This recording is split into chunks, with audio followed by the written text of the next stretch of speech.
जादुई टीवी। सुनो, तुम्हारे बाबूजी तो कब के गुजर गए। अब उनका जो सामान है वो पड़े पड़े कबाड़ा हो रहा है।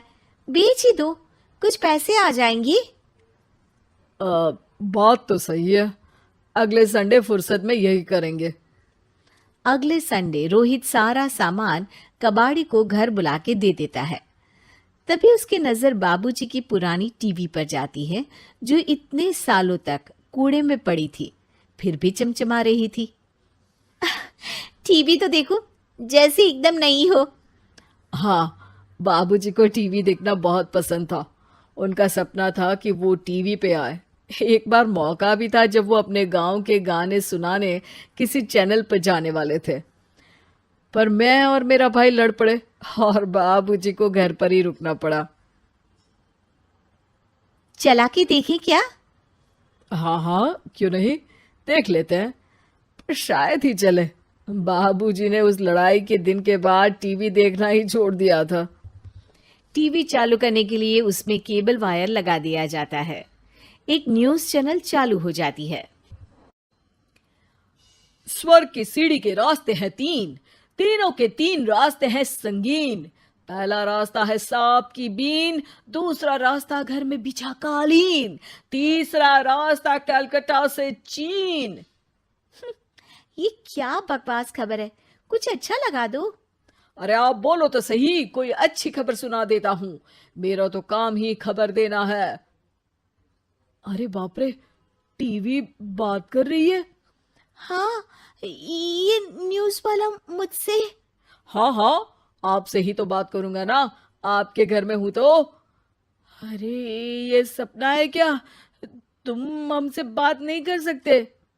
अरे सपना नहीं भाई साहब, ये टीवी जादुई टीवी है। बोलो, क्या खबर सुननी है, वरना ब्रेक लेने का टाइम आ जाएगा। सुप्रिया घबरा के टीवी बंद कर देती है। वो क्या था? अरे एक बार और चालू करके देखे, फिर से बात करेगा तो चैनल बदल देंगे। सुप्रिया फिर टीवी चालू कर देती है। अरे ऐसा कोई मुंह पे टीवी बंद करके जाता है क्या? मुझे बुरा लगा आपका नेचर। चाय पानी तो पूछो। सुप्रिया टीवी के बटन से चैनल बदल देती है। अब टीवी पर एक फिल्म चल रही है। अरे ये तो सूर्यवंशम है ना? हाँ, और ये ठाकुर को जहर की खीर दे दी और उसको पता भी नहीं है। ए भाई, खीर मत पीना, उसमें जहर है, मत पीना। ठीक है महाशय, जैसा आप कहें। हाँ। अरे, आपकी बात मान ली, पूरी पिक्चर ही अब तो बदल जाएगी। मतलब ये सच में जादुई टीवी है? तभी वहां कबाड़ी आ जाता है। भैया, टीवी के 150 रुपए दूंगा, चलेगा? अरे 1.5 करोड़ में भी ना दे तुमको ये टीवी हम। अरे 1.5 करोड़ खरीदने को होते तो तुम्हारे घर में ये पानी चाय नहीं पीता, अंबानी या टाटा के घर बैठा कोल्ड कॉफी पीता। रोहित कबाड़ी का हिसाब करके उसे वहां से चलता करता है और अपने भाई शशिकांत को फोन लगा के बुलाता है। शशि थोड़ी ही देर में वहां पहुंच जाता है। क्या हो गया भैया? अरे बाबूजी का टीवी याद है? हाँ हाँ, जिसमें घुसे रहते थे हमेशा वो, और अपने को कुछ नहीं देखने देते थे। अरे वो अब जादुई टीवी बन गया है। भैया, आपकी बकवास करने की आदत अब तक नहीं गई। अरे आपके घर में बच्चे हैं, अब तो बड़ों जैसी बात करो। रोहित जाके टीवी चालू कर देता है। टीवी पर एक जादू का शो हो रहा है जिसमें एक जादूगर है। अब मैं अपनी टोपी में से कबूतर निकालूंगा। श्रिंग ब्रिंग शरिंग बम फोपा फुफी फुफा बाउ। टीवी से कबूतर निकलता है और शशिकांत के सर पर आकर बैठ जाता है। भैया, ये क्या हो रहा है? भैया इसे उड़ाओ। ए कबूतर, जा जा, कबूतर चल निकल। अब मैं टोपी में से सांप। सांप सुनते ही शशिकांत कांप जाता है और भाग के टीवी बंद कर देता है। भैया, सॉरी भैया, मैं समझ गया ये सच में जादुई टीवी है, पर एक बार और ट्राई करते हैं। पर भाभी, कोई दूसरा चैनल लगाओ। हाँ, जिसमें डर ना लगे। सुप्रिया टीवी चला देती है और न्यूज लगा देती है। अरे कितने दिनों बाद मुझे याद आया, बताइए क्या खबर सुनाओ। और ये नया आदमी कौन है? ये मेरा भाई है शशिकांत। ओह यस, वही है ना जिससे तुम लड़ लिए थे किसी बात पे, और तुम्हारे बुढ़ाओ पिताजी गुस्सा हो गए थे और टीवी को संन्यास दे दिया था। हैं? तुमको कैसे पता ये सब? इस टीवी में रहने वाले आदमी से लेकर कबूतर तक को तुम्हारे बाबूजी और तुम्हारी बातें पता है, इसलिए तो ये जादुई टीवी है। ये टीवी क्या कर सकती है वैसे? तुम जो मांगो दे सकती है।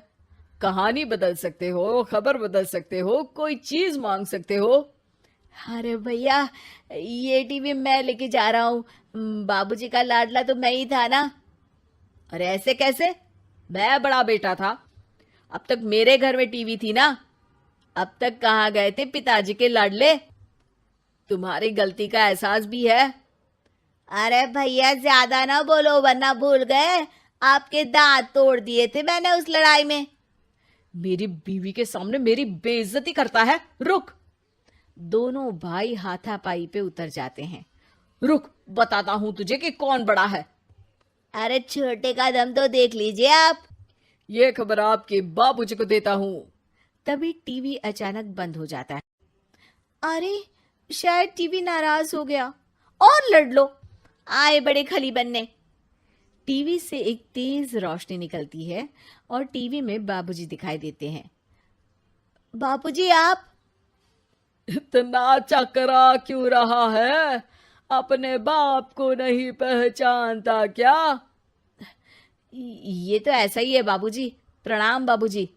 अरे चुप कर, तुम दोनों ही उल्टे हो। तुम्हारी वजह से मैंने टीवी में आने के सपने को छोड़ दिया, तुम्हारी लड़ाई की वजह से। और तो और, जितना मैं अपनी बीवी को नहीं देखता था उतना टीवी को देखता था, वो भी छोड़ दिया तुम दोनों की लड़ाई की वजह से। और अब मरने के बाद जब मैंने टीवी को जादुई टीवी बना दिया तो भी तुम इसका फल लेने की जगह लड़ रहे हो। अरे तुम तो लायक ही नहीं हो। अब तुमको बाबा जी का ठुल्लू भी नहीं मिलेगा। बाबूजी चले जाते हैं। टीवी बंद हो जाता है। रोहित और शशिकांत गिड़गिड़ा के टीवी के सामने हाथ जोड़ के बाबूजी को बुलाते हैं, पर टीवी सिर्फ धुआं निकालता रहता है।